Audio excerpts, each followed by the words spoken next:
আবারও রূপালী পর্দায় ফিরছেন জনপ্রিয় মডেল ও অভিনেত্রী পিয়া জান্নাতুল।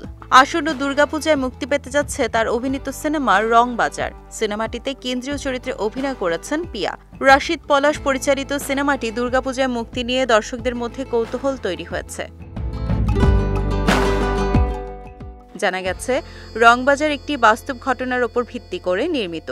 প্রায় 2 বছর আগে শুরু হওয়া এই সিনেমার কাহিনী আবর্তিত হয়েছে একটি 400 বছরের পুরনো যৌনপল্লী এক রাতেই উচ্ছেদ হওয়ার বাস্তব ঘটনাকে ঘিরে। সিনেমার চিত্রনাট্য ও সংলাপ লিখেছেন গোলাম রাব্বানী। রংবাজার মুক্তি নিয়ে দারুণ উচ্ছ্বসিত পিয়া জান্নাতুল। এ প্রসঙ্গে দেশের একটি সংবাদ মাধ্যমকে তিনি বলেন, বিরতির পর বড় পর্দায় আমার সিনেমা মুক্তি পাচ্ছে, এটি দারুণ আনন্দের। ছবিটির কাজ বেশ আগেই শেষ হয়েছে, তবে বিভিন্ন কারণে মুক্তি পিছিয়ে গেলেও এবার দর্শকদের কথা মাথায় রেখে একটা উৎসবকে ঘিরে ছবিটি মুক্তি পাচ্ছে।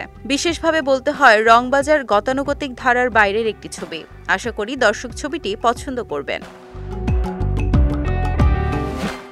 বর্তমান ব্যস্ততা নিয়ে এই অভিনেত্রী আরও বলেন, মালয়েশিয়া একটি অ্যাওয়ার্ড শো শেষে সদ্যই দেশে ফিরেছি। এখন আমার সময় বেশি যায় আদালত, ব্যবসা এবং পরিবার নিয়ে। তবে শত ব্যস্ততা থাকলেও মিডিয়ায় কাজের জন্য আলাদা সময় হাতে রাখতেই হয়। তবে আমি গড়পড়তা কাজে বিশ্বাসী নই, সবসময়ই চাইব কিছু সিলেক্টিভ কাজ করে যেতে। রংবাজার সিনেমাটিতে পিয়া ছাড়াও আরও অভিনয় করেছেন জনপ্রিয় অভিনেত্রী শম্পা রেজা, তানজিকা আমিন, নাজনীন হাসান চুমকি, মৌসুমী হামিদ সহ এক ঝাঁক তারকা।